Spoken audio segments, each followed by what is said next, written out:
Juneteenth, also known as Freedom Day or Emancipation Day, is a holiday that commemorates the end of slavery in the United States. It is celebrated annually on June 19th. The name Juneteenth is a combination of June and 19th.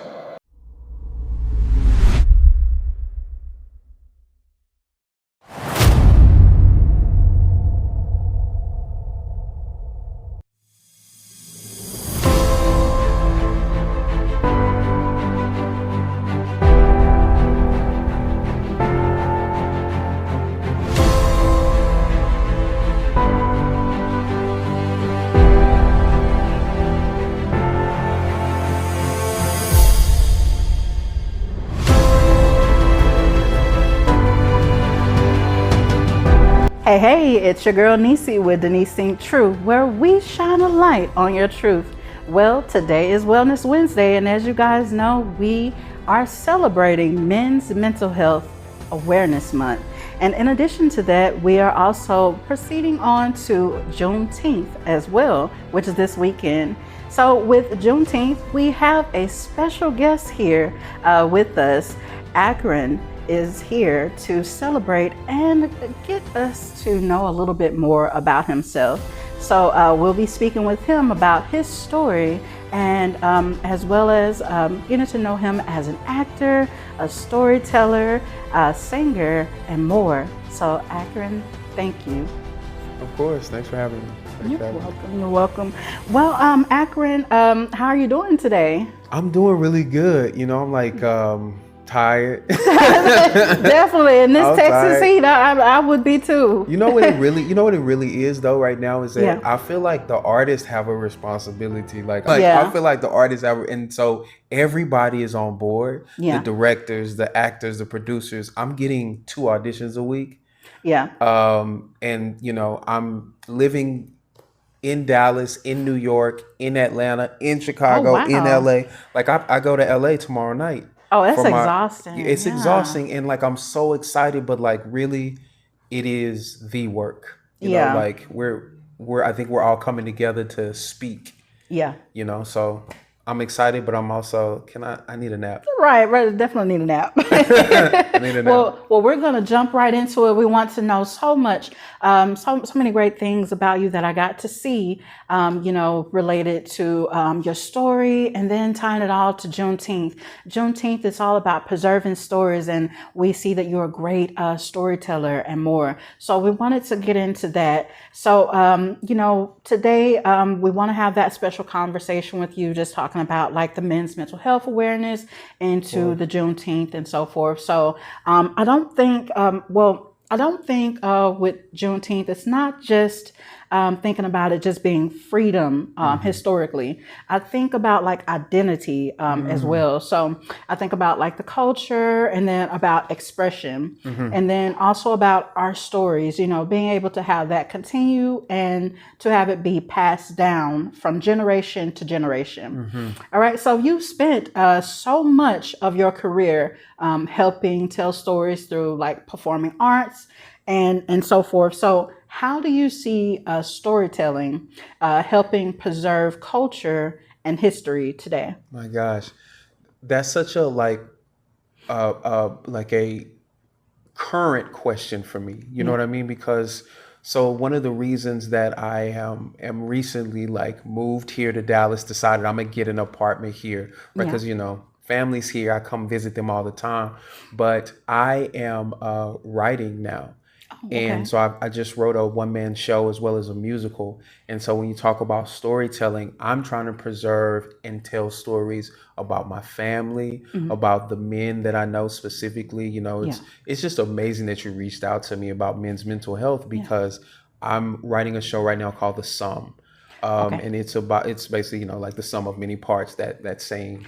Oh, you know what I mean? The sum of many parts. Yeah, so it's but it's called The Sum, and I consider myself like the sum of many parts. And there were so many men that like poured into me over, you know, my dad being the first. My dad was a poet.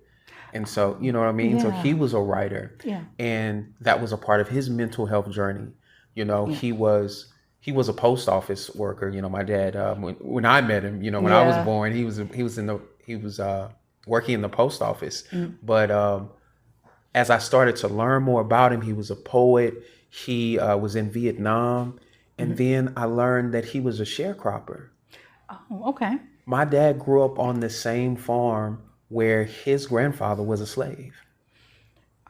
Yeah. And so when you talk about preserving stories, you know what I mean? And That's it's like meaningful. bringing forth his history now to generations of people who can know about a man who started as a sharecropper and ended as a shareholder. Yeah. You know, my dad passed away in 2015, Sorry. but to be such a larger than life, you know, if you've ever seen the movie Big Fish, you know, where, you know, you have this guy who just has all these stories about, that was my father. Yeah. And he wasn't very talkative. So everything that I learned from him was through other people talking about him, or my mom being like, well, you know, your dad, for instance, my middle name is Lanier. Yeah. Like Lake Lanier. And he would make up a story every time I asked him where my name came from. Yeah. You know, that's the kind of guy who, it was a man in Vietnam. His middle name was Lanier. Negro, that is not It's a new true. one each time. Well, where my first name came. Well, you know, me and your mom was by a fireplace, and she said, you know, it's just crazy stuff, crazy things that, you know, my father would tell me. But I learned how to tell stories from him first. And then it went from him to my pastor. My pastor was a drama teacher. Yeah. Who also was an actor and a pastor, you know, so he had his own, you know, Sunday mornings were his off-Broadway productions. You know, we were doing full-on musicals. And then I was learning how to act in school and storytelling in school. I went to Tyler Street Christian Academy right around the corner in Oak Cliff. Okay, Oak Cliff. Texas, you know. Yeah. I just really feel like as I started to like learn what storytelling was and how powerful it was, you know, I was also watching Fresh Prince. I was also watching Martin. You know what I mean? Like, you mentioned the Cosbys earlier, you know, it was like, I feel like what a time to be alive where I could watch people who look like me tell our stories. And then, you know, my dad was in plays and stuff at church, and here was my pastor who was approachable, but he also was, you know, Mr. Scrooge in Christmas Carol. And so everything about storytelling felt powerful, but it felt approachable. Yeah. And that's what I'm trying to do now with my art. Is make it feel powerful, but also be like, look, I'm from right down the street. That's why I'm here, you know. Right. I'm from right down the street. I may have been on, you know, I've been on Broadway, okay? I've been off Broadway. I've been on television, film, anime, video games. Most of that stuff I did right up the street. You know, people don't know that Funimation, which is now Crunchyroll, is right there, you know. Oh, for real? Okay. Yeah. Okay. Yeah, I didn't even know. Yeah, they have a headquarters right there where, you know, I cut my teeth in a video game that turned into Borderlands. And now I'm on Borderlands 4. You know, Borderlands 4 came out a couple months ago. My brother would love this. Look, whenever I go to a classroom, because I speak to children now, and, you know, I'm like this invited guest speaker. Yeah. And I come in, they don't know who I am. Right. They don't know you're the voice behind. Right. When I say Borderlands, they're like, oh, I know that, you know. Or when I say One Piece, you know, which is an anime that kids love. Yeah. You know, oh yeah, I was this character, and oh my God, you know. And so that, to me, when you talk about storytelling, it's powerful enough to like reach kids. Yeah. And then it's powerful enough for me to be getting it from my ancestors, getting it from my mom, getting it from, you know, grandparents and father, and like just, I feel like it has built a life for me that I'm now trying to like, because, you know, also look, the life that we're leading right now, it was all just somebody's story. Right. This is all, you know, we can go on Chat GPT now and be like, hey, I want to do this. And Chat just going to write the story for us. Yeah. You know, so that's how I feel about storytelling. Okay. So I like that. So with storytelling, you're constantly, you are setting that, you know, being able to have that level of preservation, you know, carrying it on too, even from your own life with your name, your dad giving you your name, Lanier, being able to pass on those things from your dad, the legacy before him being a sharecropper, being on the same land with, you know, that of where his dad was a His granddad was slave was a slave. Yeah. himself. So, Yeah. and then being able to bring stories into the live stream portion of it, like being on animes and stuff, being able to do the Broadway. So you are constantly in self-preservation, preserving those stories from not only our ancestors, your ancestors, you're bringing it to the new generation to be able to see those things. So that is all a part of what it is, storytelling and helping preserve culture, and the history for today. So I wanted to continue on. Something that I always find interesting is how the arts have existed within our communities. And that's basically started giving everything a formal before it started giving everything a formal title. So I wanted to go into that a little bit further. Basically, our ancestors, they used music. They did storytelling. They did use performances too. And they also had their own means of creativity. So sometimes it would come into the form of like their celebrations, and even them going into a survival mode and using their methods of healing. So when you think about the work that you do as a performer, where do you see that connection between like the art and then with healing? The art and healing. I will say that, like, first of all, it's a collaborative thing. I'm not an artist that's making art by myself. I may make a piece of it, and then I'm bringing it in to a director and a writer and, musicians even who are collaborating. And collaboration can be so healing because we are not on this planet alone. And I continue to learn that people need people. Yeah. It's a reason that it's kind of dark, but it's a reason that in prison they put you in solitary as punishment. Yeah. You know what I mean? Because like we need each other in a very basic sense. So then when you make that, when you increase that to like art and say, well, now let's get together, first of all, and create something for other people. This isn't even for us. Yeah. We're not doing this for us. And that is something that my mentors taught me as well. So like mentorship, I also feel is very healing in that, in this collaboration, this mentorship, all these terms start coming in and you realize that like the process itself is super healing. People are coming in to tell stories, to try to heal. You have a lot of artists who are coming in and saying, this happened to me. A lot of times I get hired to be myself. Yeah. You know what I mean? Like the best roles that I've played were because I'm a tall, dark-skinned Black man walking around in this body. So when you hire me to play Cole House Walker, I just played Cole House Walker Jr. in Ragtime at the Dallas Theater Center. I didn't have to do much, as an actor. Like I just okay, what is the words? Okay, and then kind of go. And so that's also very healing. Yeah. People will come to talkbacks, and you have these huge audiences that have already seen the show, and then they stay an extra hour and a half just to talk to us. Yeah. Now, this was a lot of different cultures of people asking about us, as about specifically Black people.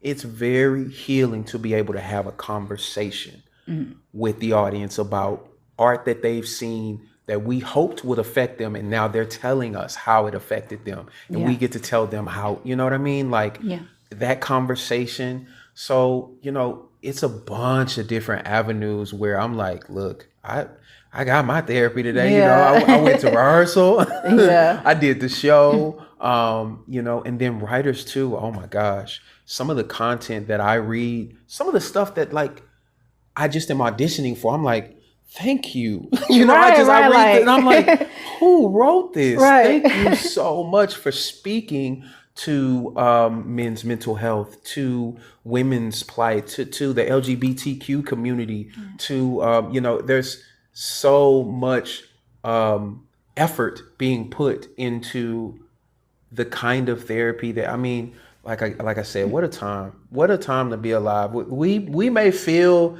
I know people sometimes are walking around like we're more slaves than ever, and like, Right. no, Yeah, baby, you can get on your phone and call somebody in literally Africa on WhatsApp. Okay, Right. like it wasn't that.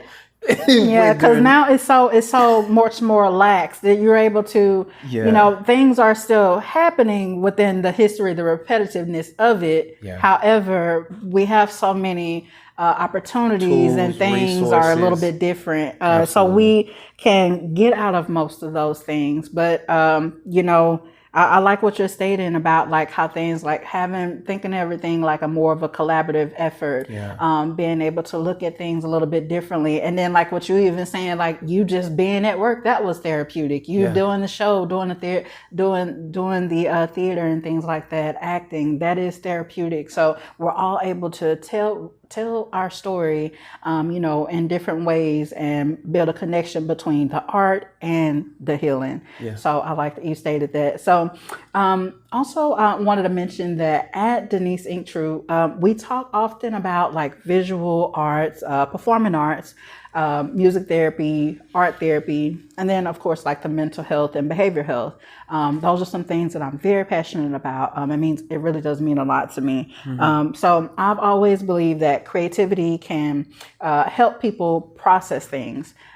They may process things in a way that they may not otherwise know how to express. Exactly. So sometimes somebody hears like a song and then they feel and they understand it, that they understood it in a way. So sometimes they're also able to, watch a performance, like watching you perform, and they see themselves. It kind of is like a reflective thing for them. They see themselves reflected in it. So do you believe that, like the arts, that it carries a responsibility beyond the entertainment? I will say this. Because this is not a popular answer. Yeah. I don't think that it carries a responsibility. Yeah. I think that you can assume a responsibility if you care. Right. If you care, you can assume a responsibility that can include the whole community that you're in, the whole city. I did a show. I was in Hamilton, in Chicago, and when I got there, this is 2018. 72 people were shot in one weekend. Oh wow. That was I landed into that news. Yeah. And I immediately met someone from the south side of Chicago, and we started talking about it and stuff. And I had heard things about Chicago and assumed that it was the south side where it had happened. It wasn't. It was all over the city. Also, guns aren't even legal in Chicago. Yeah. So there was an epidemic of violence happening in Chicago that was being centered around a certain part of the city. So I went to south side of Chicago personally because, I grew up in South Dallas. Like if you can make it in South Dallas. Listen, okay? Yeah, you can make it anywhere. If it's the South, I want to go there, Yeah. And to be honest, my mom grew up in South Dallas. I grew up in Pleasant Grove, so it's like I'm sort of South Dallas adjacent. Yeah. So I go over to the south side of Chicago, and I hear all this stuff about you got to be gone before the sun comes up and stuff like that. Yeah. And so I connected with some teachers there, and then I started talking to kids, which is what I do. I just start talking Just being to the kids. natural self. Yeah. This is what I do. Hey, I want to come to your school. I want them to see somebody that looks like them, that's getting paid. First of all, getting paid a lot of money. I was getting paid a lot of money to tell stories, like you said. And I want them to see me and talk to me and feel me and like realize that like I'm okay. You can be okay. I'm not saying you have to do this. I'm saying that like there is an opportunity for you to be okay. Yeah. And then I invited them to the theater, bought them tickets to see the show. So I'm not saying that I did anything that was like above and beyond, but what I'm saying is that if you want to, there is always an opportunity for you to like. I personally am trying to think about my community. Especially right now with I hate to say with everything that's going on because it's always been going on. It's we ongoing. just have our phones now and we can like see it. Yeah. But especially right now with that's going on with people constantly thinking about it. Yeah. There is an opportunity for us to have community like never before. Yeah. And I believe that with a concerted global effort, there will be a minimalism to what to some of the powers that be, some of the things that are like blaring, you know, that are presenting themselves as dangerous to everyone else. But in the actual truth of it, there's more of us than it is of them. Yeah. And so if you care enough, or if you want to, you can find community, build a community, maybe that's even outside of capitalism. You can build communities that are outside, at least let it be outside of elitism, Right. you know, where there's equity, you know, autonomy, you know, all these terms that we hear, that it's like, you know, that it's like, we can build those communities now. The internet has made it possible. Technology has made it possible, but also it's more like accessible, be able to it was always possible. I think it's a little bit easier now. And so I think that like maybe there might not be a responsibility, but there can be. There can be some sort of like, oh, yeah, I'm creating content. I guess I'm gonna tell everybody something positive today. I guess I'm gonna tell, you know, look, as soon as I saw your content, I'm pulling up. You said, come. I said, wait, let me look and see. And I saw Tyrone was on your show, you know, and that was enough for me. I love Tyrone. Yeah, he's a really good actor. You know, he's a good person. Good person in He's general a good person. too. Yeah. And so that was enough for me. And you seem like a great person. I just created community with this man. I just met this man today. Yeah. And I hope to see him again. You know, it's certainly. and I'm pulling up to that. You know what I mean? I'm gonna come off the set with Loretta Devine, and then I'm going. You know, we were in Atlanta. Yeah. Love Miss Loretta Devine as well. Oh my God, I love her so much. Did she love me? It's debatable. She actually loved me, but I loved her so much. And you know, she's Atlanta through and through, and I got a chance to experience Atlanta with Loretta Devine. You know what I mean? But to just be in Atlanta telling the story, we was doing The Preacher's Wife. Yeah.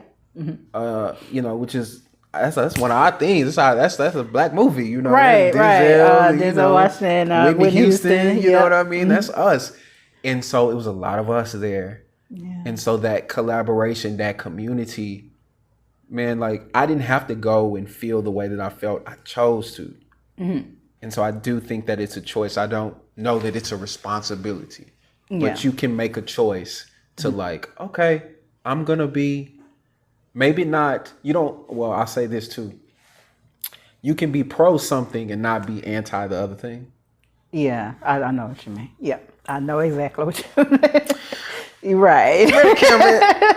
Okay. You can be pro black and not anti the other thing. Yeah. Okay. All right. So I like that you stated that though. Being able to, with the arts, it's not necessarily to, what the question was for, do you believe that the arts carry a responsibility beyond the entertainment, choose it. You're able to choose, you have a choice. Choose it. For those.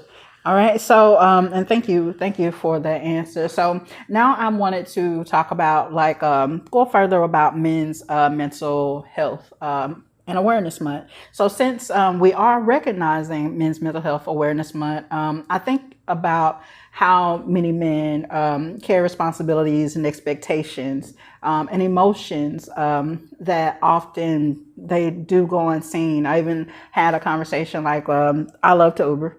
By the way, I love to Uber. So I had a conversation. Yeah, because when you Ubering, you're able to have some deeper conversations with people and stuff. And you get to have that one-on-one interpersonal opportunities. So when I was Ubering, I got to speak with the individual about being able to think more about men's mental health, and he was just breaking down a few things about the responsibilities of it. So a lot of conversations. Lord. Yeah, good way to go to drink. Lord, I don't know if this is gonna be in there, but that's okay. That is okay. I needed this Celsius call. You had Celsius. Thank you so much. I did. I get mine from the local beer and wine, of course, but yeah. It's all right. That's okay. I get mine from the beer and wine. Leave that in. You can leave that in there. We can leave that in there. That's so funny. This is Juneteenth. Okay. Yeah. I'm screaming. I am screaming. There's gonna be a barbecue somewhere. It is though. It is. For real. It is. It's family. That's what it's all about. That's how I feel. But yeah. Brief intermission. That's all right. We're gonna take a Celsius break. This break was brought to you by Celsius. Look at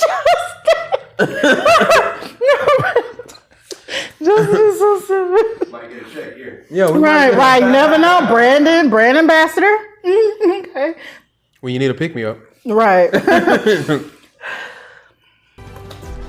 tastes so good. Why does it taste so good? Because it's sparkling. Right. It is. It is sparkling.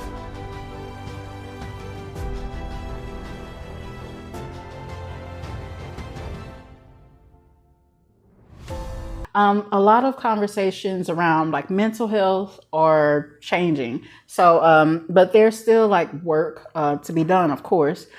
So how do you see like creativity and then like storytelling and even self-expression being able to help people have a healthier conversation about their emotional wellness when it surrounds to men's mental health? I think as we like learn, like we should tell the stories as if they're real. Like we should, continue to make really real content, even if that's in like a fantastic sort of way, if that makes sense. Like I feel like comic books are built around reality, but then they have all these fantastic concepts. Yeah. We can do the same thing if we're going to be honest, like a lot of comic books, for instance, are about mental health. Batman is dealing with grief. You know what I mean? Spider-Man dealing with grief, Yeah. I never really thought about it like that. These parents are dying. Yeah. You're right. And then they assume this responsibility that comes with a certain amount of grief. This is all mental health. I was having a conversation with another actor about the spectrum, for instance. And like, if it is a spectrum, then we all fall on it. Right? And there are some people who firmly believe, people in power who firmly believe that not only are they not on the spectrum, but anyone that is on the spectrum doesn't belong in their business, maybe shouldn't even be working, shouldn't survive. Right. And to that I say, I will be creating art against that sort of thinking until I die. Right. And so I think that it might not be a matter of deserve. I have a friend who hates the word deserve. Yeah. That like, just because you were born a human doesn't mean that you deserve anything. You have to work for it. So I heard him enough to be like, okay, I won't say the word deserve. What I'll say is, I think that we all have the opportunity to have food, shelter, water, you know what I mean? The basic necessities without having to work, without ever having to have a job. Now that's a completely different society than what we have built. But think about the society that we have and how it supports people who may not be able to work. That kind of society needs to be spoken to. There are people who can't work because of their mental health, because of where they fall on the spectrum. Their social skills aren't good enough. They don't have the aptitude. Aptitude is a real thing. It's not everybody was. We used to think of it as just like dumb. Oh, he's dumb, and then we realized this person can't learn like everyone else. Right. And in that kind of world, some of our society doesn't fit the world that we live in. I say this all the time. I think we're too smart to continue to think the way we think. Exactly. We know too much as a species. Right. You know what I mean? And so I'm hoping and trying to create art that speaks to that says, look, just because someone is autistic doesn't mean that they don't have a skill that belongs in, and it doesn't matter where they fall on the autistic spectrum. Yeah. Let's find them something to do. Right.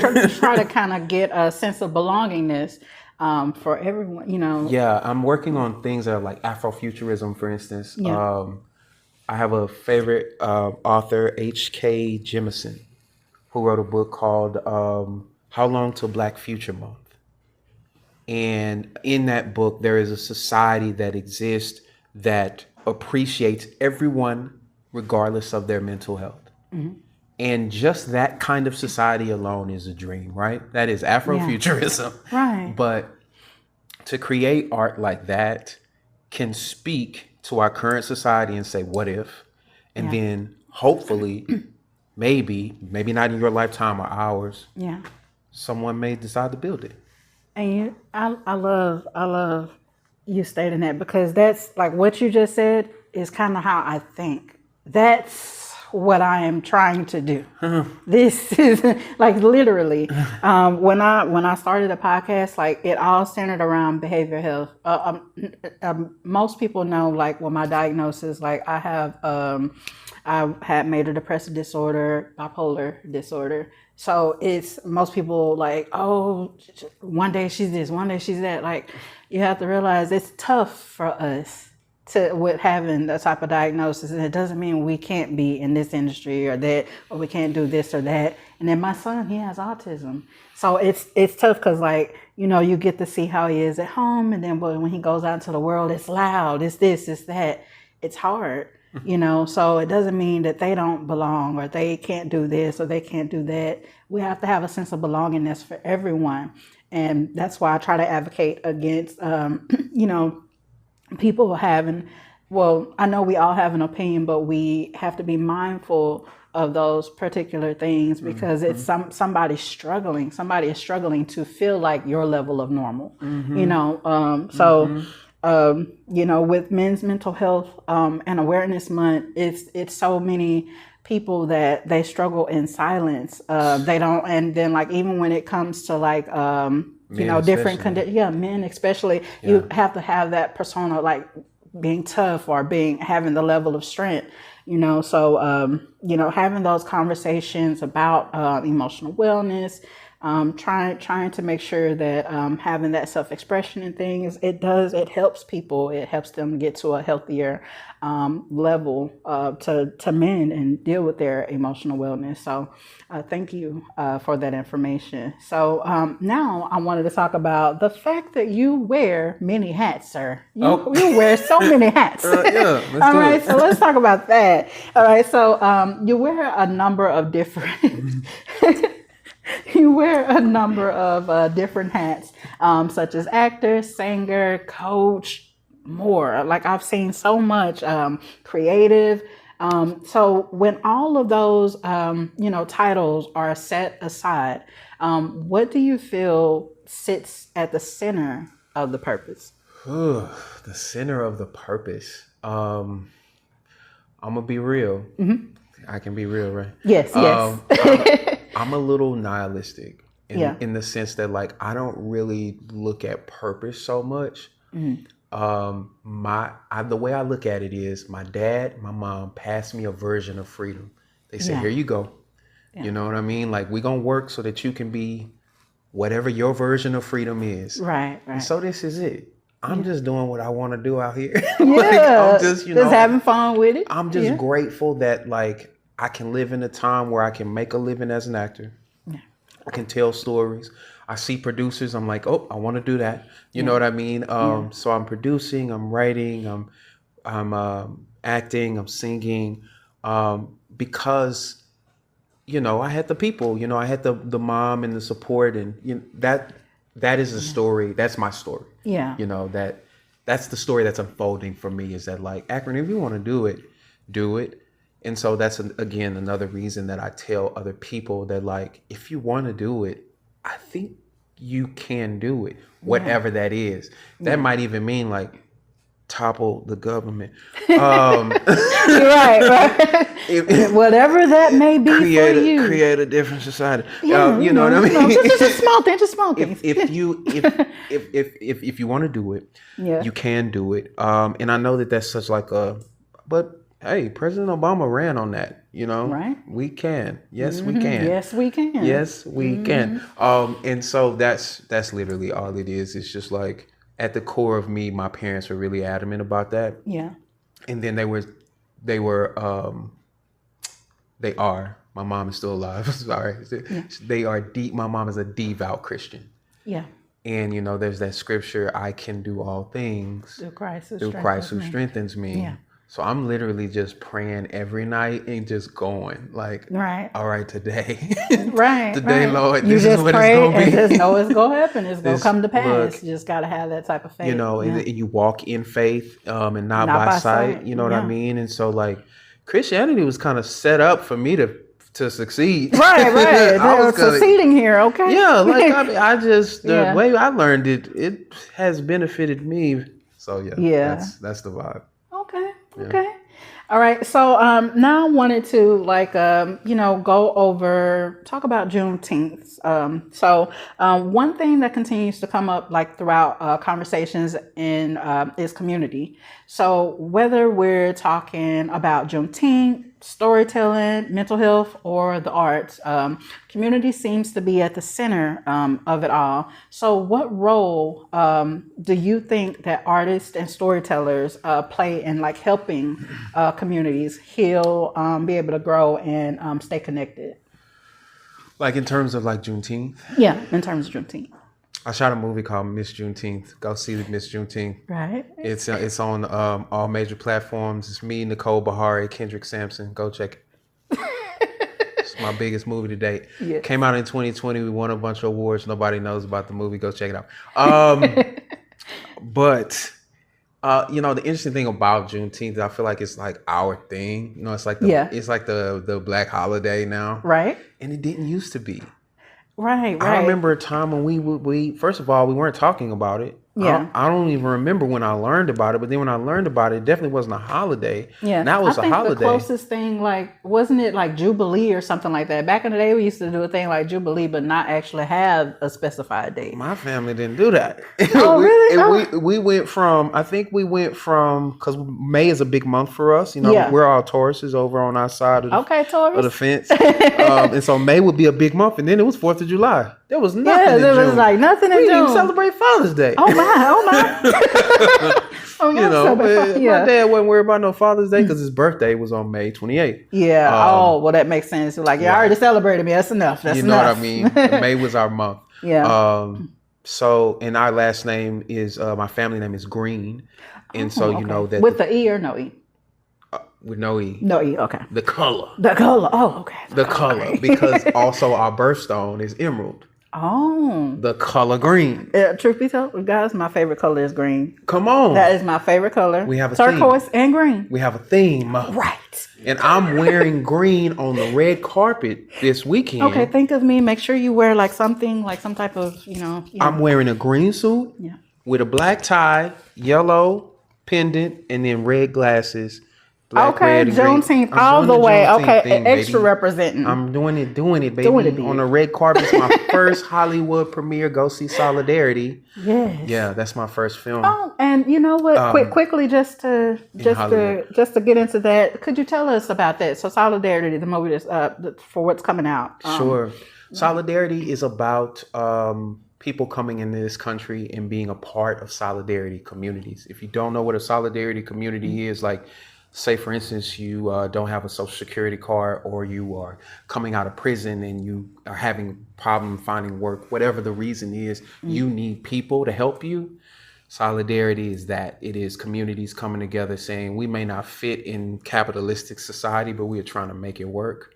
Okay. So it's about a woman who has come from Mexico, migrated from Mexico. She's a migrant worker. Mm-hmm. And then another guy who has migrated from Lithuania. And he works in a butcher shop. She is a seamstress. And here comes ICE. Oh. Now, we shot this movie in 2022 before this huge ICE conversation was happening. That's ironic. Yeah, it really is ironic. We shot it kind of guerrilla style because LA was still sort of closed from the pandemic. Yeah. But now it is really in conversation, and this movie is beautiful. And so we're having our world premiere. It's Dustin Brown. It's his like first film, and it went from being a short film and being applauded in like 2022, 23. Yeah. Now we're having a full theatrical release. First as a world premiere at the TCL Chinese Theater, which is like the very iconic Chinese theater that you always see in movies and Yeah, stuff. I did. I saw that. I was looking it up. I'm like, okay. Yeah. It's this huge deal where now I get to walk the red carpet for, you know, And then represent for Juneteenth. and then wear my green suit and stuff for Juneteenth. Right. But to just like also, I moved to LA in 2022 because I thought the world was ending. Yeah. Because we were in the pandemic, and I was like, Yeah. look, just in case it don't open back up, I want to say I did this. Right. And within 6 months, I was in this film. And it just feels like such a full circle moment to like my fear sort of like put me there. And now it is like catapulting me to this other level. Yeah. Where I get to be in LA on this red carpet.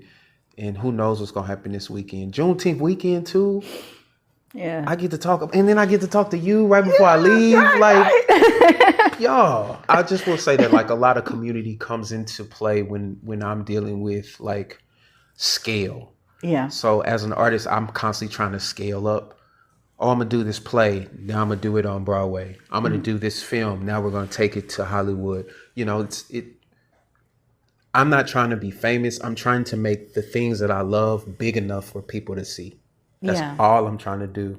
If that makes me famous, yay. If I get paid, absolutely great. Right. That's the perk. Send me that check. You're right. Just send me the check for doing what I love. But like in the meantime, I'm gonna be in The Color Purple. Yeah. You know what I mean? I'm gonna be Which is one of my favorites. You know, that was my first Broadway show. Yeah. I had seen the movie. I didn't even know it existed as a musical. And next thing you know, I was in it.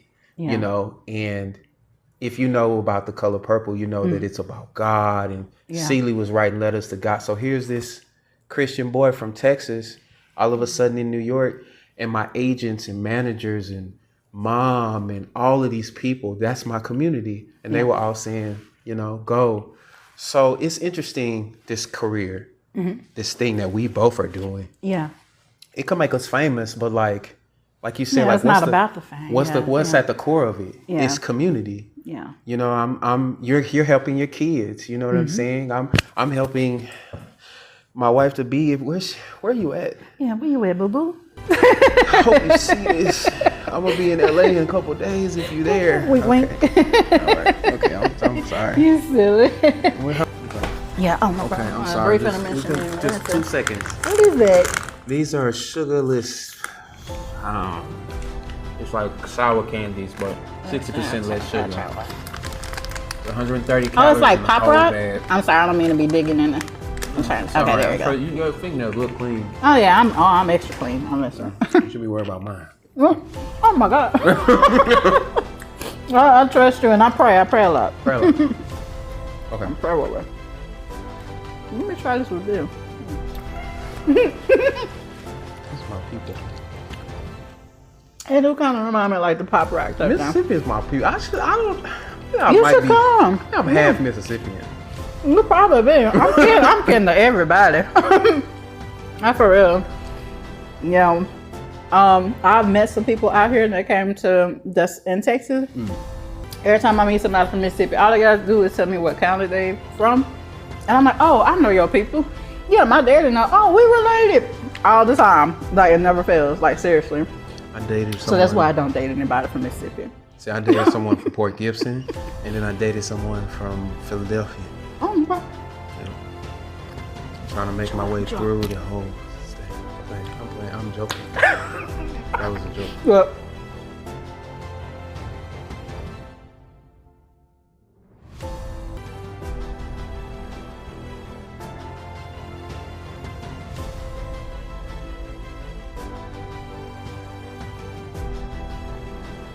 to bring everything back to like Juneteenth, wellness, purpose, and legacy. So when people like experience your work, whether that is through like a stage performance, a project, a song, or a conversation, or even just simply crossing paths with you, what do you hope stays with them, you know, after that moment is all over?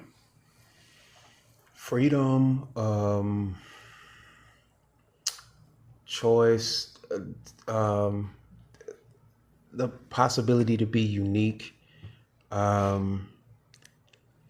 bravery, like courageousness, like these are the things I'm trying to bring and show and hope that people, but you know, also I do feel this like showing up in my skin, in my body is kind of enough. Right. You know what I mean? Like just, I showed up. Yeah. I was there, and like, if you look like me, you can do this. Also, if you don't like me, I'm not going nowhere. Ain't going nowhere. But yeah, Grab a chair. grab a chair. Right. But no, like, I don't know. A lot, because it's a collaboration. I accept responsibility for. I can only accept responsibility for so much. And like, if the writers got something to say, if the directors got something to say, like, I'm not really even trying to step in the way of that. It would be my ego to be like, I hope they walk away with this. Yeah. Meanwhile, you know, the creators of this are thinking something different. Right. So, you know, sometimes it really depends on the project. For instance, with Solidarity, I hope that people walk away with the idea of solidarity, that we can create communities that can help abundantly.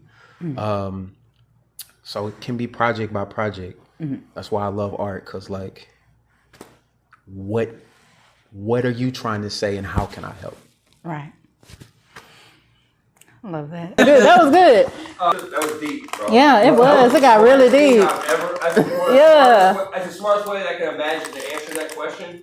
And it totally clicked in my worldview. Like, that made 100% sense. And I even gained a bit of clarity, because a lot of times you can think something, but until something is articulated in the public square, it can't really be understood. It can't be understood, not through the hive mind. Yeah. I mean, that's why writers and speakers are so important. Because seers aren't always sayers. Right. And it's sayers who awaken the dumb. Yeah. And you're right. And art is such a huge. It has such a huge function in our society. Signs and symbols. Yeah. But they activate parts of us that give us a path inward. Yeah. But y'all, like, this is exactly what I am trying to do with this show. You're doing it. Yeah, no, you are doing it. I received Exactly. Like my whole I life. just received a lot of stuff from what My you just whole said, life though, man. is That was immersed in, like, seriously, in the arts, and this, like, doing this stuff for mental health, behavioral health, like, it has been so much of my passion. And it's not just those things. It's like, I really seriously feel like what we're doing, what comes through the show, I really feel like it's going to impact people beyond, like, I don't care what people, right, I don't care what people think about me per se, but I know that my purpose, my why is going to do something. And look, conversation rules the nation. Right. It's so subtle. It's so subtle. And that's why the brutality is so wrathful. Because it doesn't know what it's looking for. Yeah. Dang, man. You know what I'm saying? Which book are you reading? I'm trying to read all of it. Can I borrow it just for a week? But, somewhere along the way, I got this out of a rap song way back in the 90s, but we're seeing it now. The ignorance is just as dangerous as the intelligence. Yeah. And oh, you're right, yeah. We commonly think of these precarious, super-minded, low, like men in low-brim hats and smoky rooms that are figuring out how to know. Sometimes it's just the banal of evil. The evilness, the wild thing about evil is how banal it is. Yeah. That's so real. Yeah.